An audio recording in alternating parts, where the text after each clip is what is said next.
tenais à préciser qu'il s'agit pour moi de présenter ici ce qui sera le contenu de mon mémoire de master en philosophie, que je présenterai en juin de cette année et qui sera à peu près sur le même sujet. Les pistes que je propose sont donc pour certaines encore à l'état de chantier, de réflexion et attendent d'être développées davantage. Je vais maintenant procéder à la présentation de mon travail. Depuis la traduction en français de La crise de la culture en 1972, antipédagogues et pédagogues se sont approprié l'article La crise de l'éducation, et notamment une phrase. C'est justement pour préserver ce qui est neuf et révolutionnaire que l'éducation doit être conservatrice. À cet égard, un exemple inattendu et surprenant que j'ai noté est celui d'Alain Finkielkraut, philosophe reconnu comme réactionnaire, c'est-à-dire ouvertement en faveur d'un retour à un état de fait antérieur, réel ou non. Donc Finkielkraut qui reprend à son compte l'ensemble de l'article dans un entretien réalisé en 2007 auprès de la revue Le Devoir. Fait étonnant encore, d'autres commentateurs considèrent les clés de lecture qu'Hannah Arendt propose pour comprendre la crise actuelle comme dépassées. Un philosophe québécois, Georges Leroux, cité dans l'entretien avec Alain Finkielkraut que j'ai cité, voit dans sa critique une forme de nostalgie pour la culture d'élite, héritée de la Renaissance européenne. Je cite. Un autre article particulièrement marquant est celui de Bruno Guig, analyste politique et professeur de philosophie, intitulé Exit Hannah Arendt, publié en décembre 2020 dans la revue Africasie, qui constitue un réquisitoire acerbe contre l'ensemble de l'œuvre d'Hannah Arendt et un portrait à charge contre la philosophe. Je cite, non seulement sa lecture de l'histoire moderne est erratique, mais sa vision de la démocratie est passéiste et réactionnaire.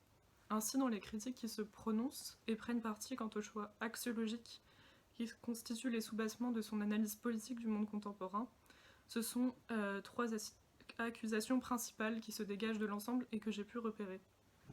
La pensée politique d'Hannah Arendt serait conservatrice, passéiste et autoritariste. Pourtant, contrairement à ce qui semble poindre dans ces différents articles, si l'éducation en particulier se doit de préserver, Hannah Arendt n'appelle pas de ses vœux une politique conservatrice.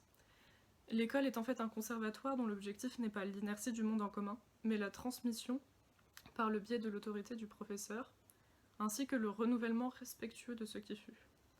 Face aux réutilisations multiples de ses écrits, mon ambition est ainsi de montrer, dans cette présentation, que dans l'ensemble de son travail de théoricienne politique, Arendt ne développe pas une pensée conservatrice et qu'elle ne défend pas l'applicabilité des valeurs traditionnelles dans le monde moderne. Par ce biais, il s'agit de montrer la pertinence des textes arendtiens pour penser les enjeux éducatifs modernes et l'autorité pédagogique en démentant les accusations de conservatisme, de passéisme et d'autoritarisme qui lui sont adressées. Bien plus, il importe de souligner que sa conception de l'autorité n'entre pas dans l'opposition entre conservateurs et progressistes que j'ai mentionné au tout début. Elle nous invite en somme à penser une autorité non autoritaire. Expression que je définirai plus tard dans mon exposé. Donc, l'affiliation politique d'Arendt, que je pense pouvoir expliciter, et la distinction qu'elle réalise entre violence et pouvoir, sont sans doute les deux axes d'approche de la notion d'autorité qui apportent les éléments les plus pertinents pour éviter une erreur d'interprétation classique. Il est en effet aisé de confondre l'autorité, au sens arendtien, avec la domination en général. Or, on qualifie Arendt d'autoritariste si on perd de vue le lien essentiel qui ne traduit pas un rapport d'opposition entre autorité, autonomie et liberté.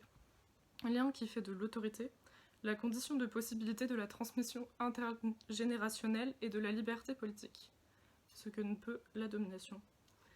À cet effet, je souhaite montrer que la valorisation de l'autorité, comme essentielle à la conduite d'une vie collective satisfaisante et à la transmission de l'amour du monde aux jeunes générations, ne fait justement pas d'Hannah Arendt une philosophe autoritariste dans le sens où l'emploi de la force est à ses yeux nécessaire à l'obéissance des citoyens ou des élèves dans le cadre de l'école et à la durabilité d'un régime politique.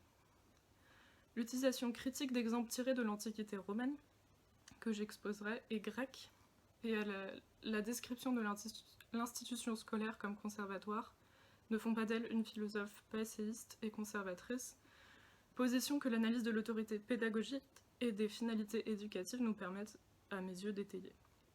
J'ai choisi, pour soutenir mes hypothèses de lecture, de concentrer mon attention sur les textes qui se rattachent explicitement à la thématique de l'autorité, Donc on a l'article qu'est-ce que l'autorité. On a également certains passages de la Révolution. Donc me concentrer sur ces textes dans une approche internaliste de sa réflexion, même s'il me paraît d'abord nécessaire de remettre l'analyse en contexte et d'articuler sa pensée à la réflexion politique et philosophique antérieure sur la démocratie, notamment aux grands courants républicains. J'ai par ailleurs jugé utile de faire reposer les distinctions conceptuelles sur une lecture renouvelée des textes allemands originaux, donc notamment parce que l'article qu'est-ce que l'autorité, excusez-moi, est très différent dans sa version allemande et dans la version américaine, en comparaison avec les premières versions du texte anglais, dans la mesure où l'on peut y remarquer des différences notables.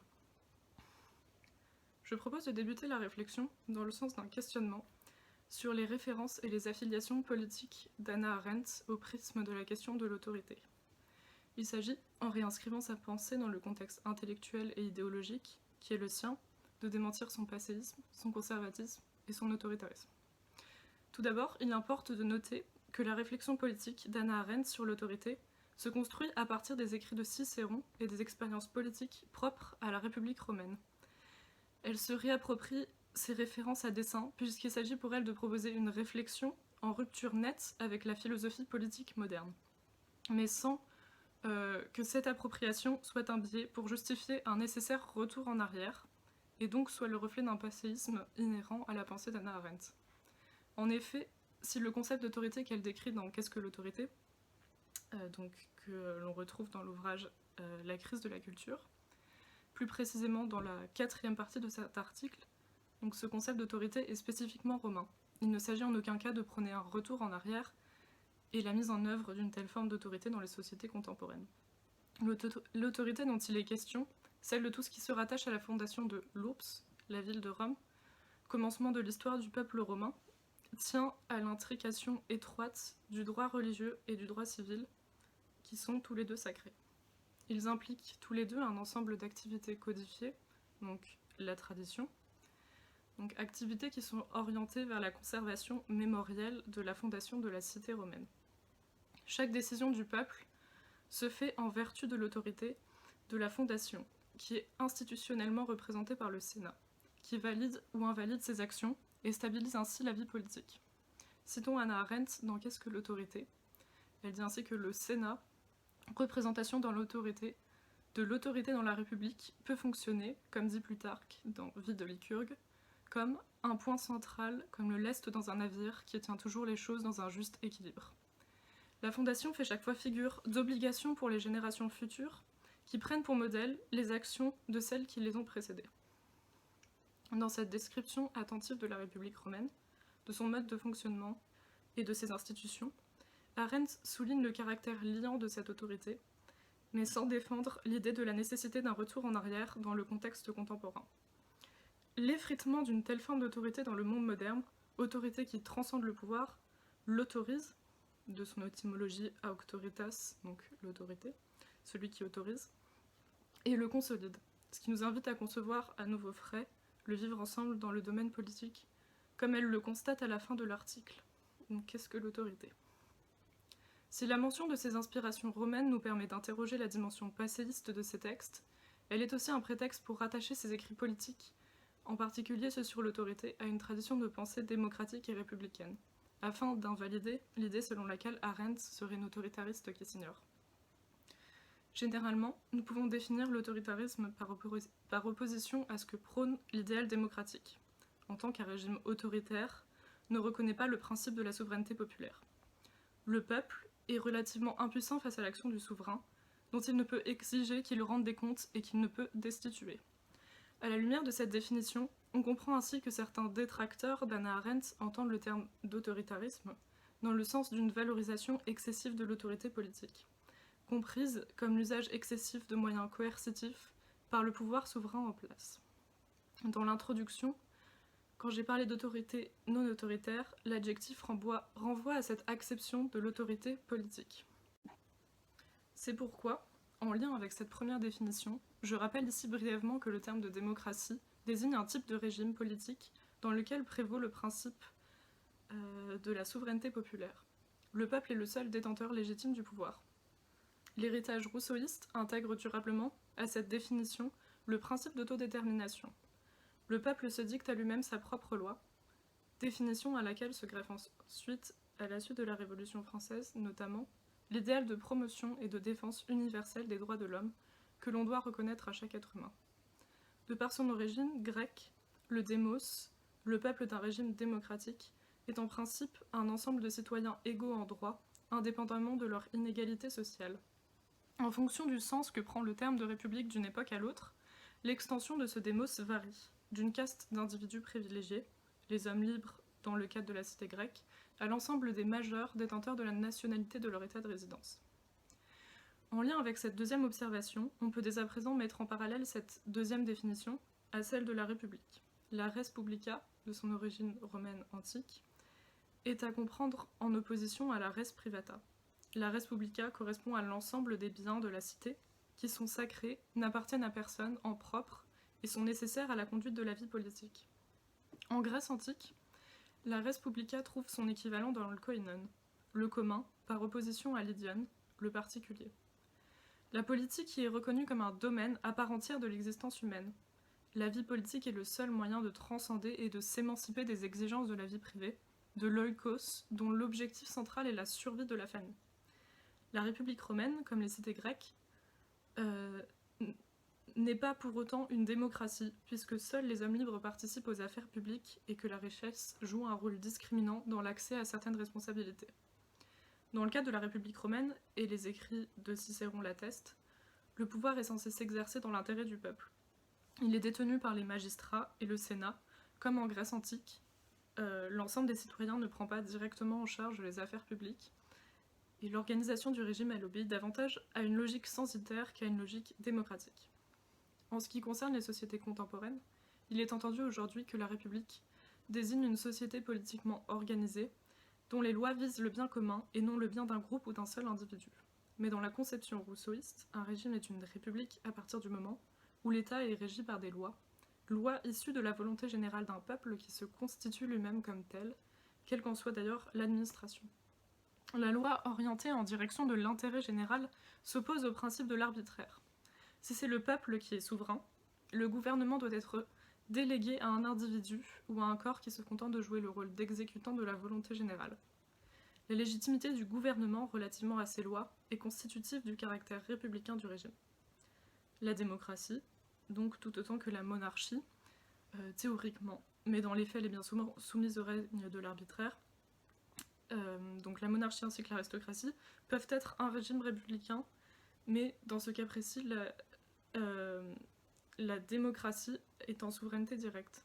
Le pouvoir n'est pas délégué à des représentants du peuple. Celui-ci décide donc à la fois des lois générales et des mesures particulières. Le peuple a donc entre ses mains le pouvoir exécutif comme le pouvoir législatif. Sa souveraineté est directe. Rousseau ne valorise pas cette forme de gouvernement en tant qu'elle a une dimension instable.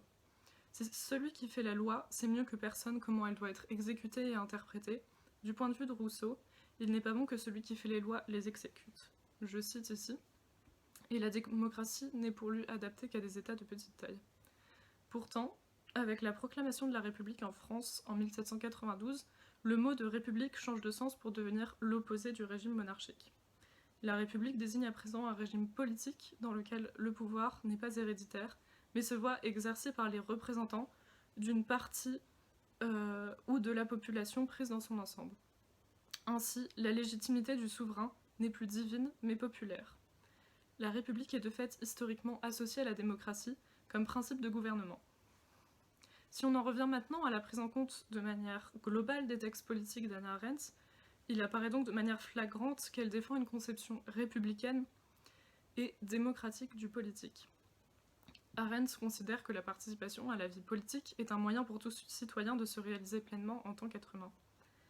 Ce parti pris analytique repose sur une triade conceptuelle, celle du travail, de l'œuvre et de l'action, résumant les activités qui caractérisent l'existence de l'homme moderne, triade à laquelle Hannah Arendt donne le nom de Vita Activa, qui est le titre de l'ouvrage allemand de Conditions de l'homme moderne. Et ses activités sont orientées, son analyse est orientée par la valeur particulière qu'elle accorde à la préservation et à l'édification du monde, en rapport avec l'importance qu'elle donne à la liberté politique. Comme on le lit dans le chapitre L'action de conditions de l'homme moderne, de ces trois formes d'activité, ce sont l'action et la parole qui sont les activités centrales de la sphère politique par lesquelles l'homme acquiert sa pleine humanité. Car elles sont ce qui donne à chaque agent la possibilité de se révéler à lui-même et aux autres en son être, d'expérimenter la liberté. Et Arendt ajoute et considère même qu'une vie sans parole et sans action est littéralement morte au monde. Ce n'est plus une vie humaine parce qu'elle n'est plus vécue parmi les hommes. Donc je cite à nouveau le même chapitre. Ainsi, Hannah Arendt ne peut manquer de défendre une participation politique forte de chaque citoyen, en tant que cette activité est indispensable à l'homme pour vivre pleinement son humanité. Elle privilégie ainsi l'action concertée des citoyens. Si nous prenons appui sur le chapitre 3 modèles normatifs de la démocratie, de l'ouvrage L'intégration républicaine, essai de théorie politique de Jürgen Habermas, qui distingue dans le cadre de la démocratie deux manières différentes de concevoir le politique. Donc il oppose d'un côté la tradition libérale, de l'autre la tradition républicaine. Donc à partir de cet ouvrage, nous pouvons ordonner Arendt dans la lignée des penseurs républicains, dans la mesure où elle ne réduit pas la politique à, je cite, un combat pour s'emparer des positions qui permettent ensuite de disposer du pouvoir administratif. Donc c'est l'idée que les citoyens ne se réunissent pas pour concilier leurs intérêts privés opposés, mais pour œuvrer à l'édification d'un monde commun. La communauté des citoyens, qui transcende la simple somme d'individus, se réfère à une identité collective, s'appuie sur un consensus préalable dont l'événement fondateur est ancré dans la mémoire collective et fait figure d'autorité pour l'ensemble de ses membres. La vie politique, donc les débats, les élections, etc., elle a pour finalité de toujours rendre concret l'acte fondateur à l'origine de la communauté et n'a pas pour objectif premier de légitimer l'exercice du pouvoir politique accompli par les représentants du peuple souverain, dans la mesure où cette souveraineté populaire ne peut se déléguer. Donc l'exposition des influences et filiations intellectuelles d'Arendt questionne les accusations d'autoritarisme et de pacifisme qui lui sont adressées, en tant que ces sources mettent en avant le caractère profondément démocratique et républicain de sa pensée. Encore nous faut-il également restituer le sens et la portée du concept d'autorité proposé par Arendt, aussi bien dans son acception politique qu'éducative, pour compléter notre analyse. Dans une seconde partie, je vais donc m'atteler à la tâche complexe de présenter de la manière la plus détaillée possible le concept d'autorité exposé par Hannah Arendt dans Qu'est-ce que l'autorité ? Dans la crise de l'éducation et dans De la Révolution. Donc, Qu'est-ce que l'autorité et la crise de l'éducation, qui sont deux articles, et De la Révolution, qui est un ouvrage. D'abord, il importe de situer l'autorité par rapport à d'autres concepts clés de la pensée politique d'Hannah Arendt, à savoir la violence et le pouvoir. Dans Qu'est-ce que l'autorité ? Un premier élément frappant est incontestablement l'originalité de la présentation du concept d'autorité. Il n'est pas pour elle question de restituer les modes de manifestation de l'autorité en général, l'autorité d'une personne, l'autorité d'une chose, mais de l'autorité dans cette dimension impersonnelle et désincarnée. Dans les premières pages, l'autorité elle est d'emblée associée à la force et à la persuasion. Hannah Arendt situe ainsi l'autorité à mi-chemin entre la domination, donc rapport inégalitaire par excellence, et dans lequel l'inégalité n'est pas considérée comme légitime, donc à mi-chemin entre la domination et ensuite de l'autre côté la persuasion, qui n'est telle qu'elle possible que dans le cadre d'un rapport égalitaire où chacun peut se laisser librement convaincre par l'argument de l'autre. Par définition, ni l'une ni l'autre n'interviennent dans une relation où s'établit un rapport d'autorité authentique. La force et la persuasion ne sont là que pour suppléer à la faiblesse ou à l'absence d'autorité. Le rapport entre autorité d'une part et force et persuasion d'autre part est en somme un rapport d'exclusion mutuelle. Dans le lexique arendtien, la force est définie comme l'usage des moyens extérieurs de coercition, donc une contrainte physique exercée sur autrui pour l'amener à faire ce qu'il n'aurait pas accompli de sa propre initiative. La persuasion est essentiellement argumentative, elle n'est utilisée que dans un rapport égalitaire, tandis que l'autorité est une relation hiérarchique légitimée. Dans la persuasion, l'un fait adhérer l'autre à son point de vue à l'aide de la parole ou bien de l'écriture, mais en faisant appel à un raisonnement logique. Celui qui fait l'objet d'une tentative de persuasion est finalement convaincu que les raisons pour lesquelles il est sommé d'agir ou de penser sont légitimes. Il est capable de le comprendre et de l'expliquer, rationnellement. La personne qui persuade n'est pas pour autant douée d'autorité, du moins pas dans le sens dans lequel l'entend Arendt, dans la mesure où la situation de départ est une relation d'égalité entre pairs détenteurs des mêmes droits. Cette première caractérisation nous autorise à affirmer que le rapport d'autorité est par essence inégalitaire et n'existe que grâce à un tiers, donc un ordre hiérarchique, qui légitime cette inégalité. Pour que l'autorité existe et soit effective, il faut ainsi que les deux termes de la relation aient en commun cette hiérarchie qui dicte des normes. Une hiérarchie impose nécessairement un ordre, donc des obligations particulières et propres à chacune des positions hiérarchiques. Mais cette hiérarchie n'a pourtant rien de personnel, et elle ne fait autorité que tant qu'elle n'est pas imposée de manière coercitive par un individu détenteur de la force. Après cette clarification quant au concept d'autorité, il est indispensable de rappeler la différence entre violence et pouvoir, distinction qui est davantage explicitée dans Du mensonge à la violence. Donc je cite Du mensonge à la violence justement. La violence se distingue par son caractère instrumental. Sous son aspect phénoménologique, elle s'apparente à la puissance, car ces instruments, comme tous les autres outils, sont conçus et utilisés en vue de multiplier la puissance naturelle jusqu'à ce que ce dernier stade de leur développement, il soit à même de la remplacer. Cette citation nous permet de comprendre dans quelle mesure la force, la puissance et la violence sont conçues comme étroitement apparentées, et comment elles s'opposent de manière radicale à la notion de pouvoir, spécifiquement arendtienne. L'enjeu de cette distinction est de ne pas réduire ces phénomènes à de simples modalités de la domination. Ainsi, le pouvoir correspond à l'aptitude de l'homme à agir et à agir de façon concertée.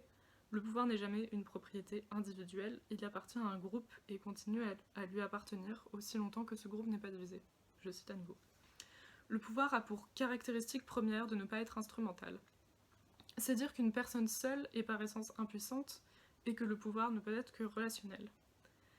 Si, comme il est aisé de le voir dans la première citation, donc la première de ce paragraphe, la puissance est instrumentale et donc potentiellement individuelle, le pouvoir ne se pense que comme une relation communautaire. S'il est relationnel, il surpasse la simple somme des puissances individuelles. Sans ligne directrice convenue préalablement et à laquelle tous consentent, sans normes qui font autorité et président à l'action du groupe, on suppose que celui-ci se désagrège rapidement. Le pouvoir d'un groupe est donc inséparable de cette dimension normative transcendantale qui garantit l'effectivité et la permanence de sa structure. De même, on peut en déduire que l'autorité n'est jamais vraiment individuelle et qu'elle ne peut s'observer qu'au sein d'un agir ensemble, donc que pouvoir et autorité sont étroitement corrélés. Cette dernière observation nous permet de rapprocher pouvoir et autorité. Ce rapprochement est légitimé par la manière dont Arendt rejette dans Du mensonge à la violence le concept de domination qui implique un rapport hiérarchique entre les individus concernés. Je cite, le pouvoir est issu de l'organisation de l'action de tous. Il est ainsi pensé hors de l'idée de domination et n'implique pas la distinction entre dominant et dominé, ni l'exercice d'une coercition par certains sur d'autres réduits à l'impuissance. L'organisation du pouvoir n'a normalement pas besoin d'être assurée par des mesures coercitives. Les individus restent donc dans une situation d'égalité, c'est ce qui ressort de cette citation. Ainsi, étant donné son essence, le pouvoir est intrinsèquement non violent. Mais cette coordination n'a rien d'anarchique, elle nécessite la reconnaissance d'une autorité commune qui valide et supporte l'exercice du pouvoir. Il est maintenant important d'approfondir du côté de la définition de l'autorité pédagogique, afin de démentir plus en avant les accusations de conservatisme qui lui sont adressées à propos de l'article « La crise de l'éducation ». C'est l'occasion pour nous de traiter du lien entre politique et éducation, qui est, à mon avis, indispensable à l'éclaircissement du lien entre autorité et politique. Un des traits propres à la condition humaine moderne est d'être, pour chaque individu, toujours englobé dans un monde d'objets et de significations. La stabilité de ce monde, de l'artifice humain, et du réseau de significations constitutives de la culture est garantie par l'existence de lois et d'institutions collectivement établies et sur plusieurs générations, dont le renfort est précieux pour conférer aux productions de l'action et de la parole, donc qui constituent ce monde, la permanence qui leur fait défaut. À cet égard, le rôle de l'institution scolaire est de transmettre cette mémoire collective garante du sens du monde pour les générations futures, et d'éduquer à son respect les futurs citoyens. La mémoire, je cite ici les origines du totalitarisme, garantit la préexistence d'un monde commun en tant qu'elle institue une communauté du sens. L'objectif d'une telle mémorisation des traces du passé est à la fois collectif et individuel. C'est une nécessité pour la communauté politique dans son évolution, mais aussi pour le sujet qui se prépare à la vie dans le monde.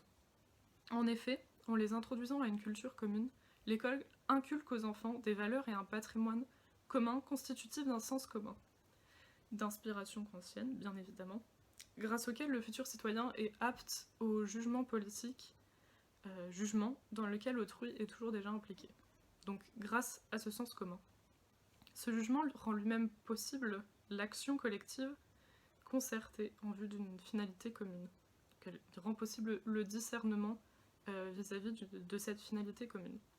En somme, il apparaît déjà que c'est la transmission de l'autorité de la culture qui est garante de la possibilité de la concertation et de l'agir commun.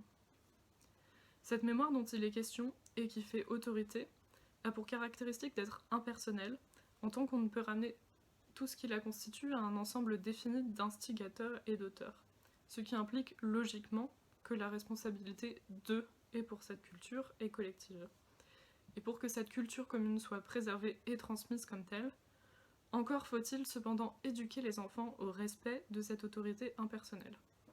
Mais d'où vient alors l'autorité professorale nécessaire à une transmission intergénérationnelle efficace, s'il s'agit avant tout de remettre aux élèves une mémoire impersonnelle qui fait pourtant autorité.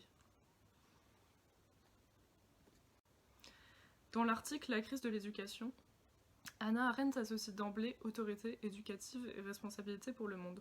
On lit « Dans le cas de l'éducation, la responsabilité du monde prend la forme de l'autorité. » Plus littéralement, si on tient compte du texte allemand, je traduirais par « Dans la sphère éducative, cette responsabilité pour le monde s'extériorise dans l'autorité. » Cette phrase, surprenante au premier abord, signifie que le rapport qu'entretient le professeur avec le monde se traduit concrètement dans son autorité, sa capacité à se faire obéir de la classe qu'il instruit et l'efficacité de son enseignement. C'est l'idée que l'autorité de la culture rejaillit sur le professeur et lui permet à son tour de transmettre. À cet effet, il endosse la responsabilité du monde, il accepte d'en répondre, s'y reconnaît et assume le rôle d'intermédiaire entre les enfants et le monde. Je cite, « Vis-à-vis de l'enfant, c'est un peu comme s'il était un représentant de tous les adultes qui lui signalerait les choses en lui disant « Voici notre monde ». Donc en outre, l'enseignant responsable fait sien l'ordre du monde, il légitime son existence et fait valoir son maintien. Pour être compétent dans l'exercice de ses fonctions, il ne suffit donc pas qu'il ait une connaissance approfondie et précise du monde, encore faut-il qu'il se sente responsable vis-à-vis de lui. Auquel cas, l'enseignement se réduirait à une simple instruction vide de sens et détachée du monde réel.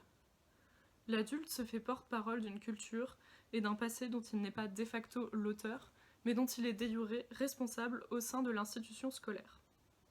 Tout comme l'autorité politique exclut toute utilisation de la force ou de la persuasion, l'éducateur n'a ainsi pas besoin d'avoir recours à l'une ou à l'autre pour assurer l'instruction de ses élèves. L'enseignement se comporterait en tyran s'il imposait lui-même des règles autres que celles dictées par l'institution.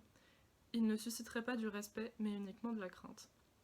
L'autorité du professeur repose donc sur des droits et des devoirs qu'il reconnaît tout autant que ses élèves. Tout comme la légitimité et le respect de la loi reposent sur un terrain favorable, la déférence de la société envers le passé, du côté de l'institution scolaire, est une des conditions préalables à la perpétuation de l'autorité éducative. Donc une condition extérieure à la sphère éducative. Il faut que le respect envers ce qui fut institué par les générations passées fasse figure d'évidence.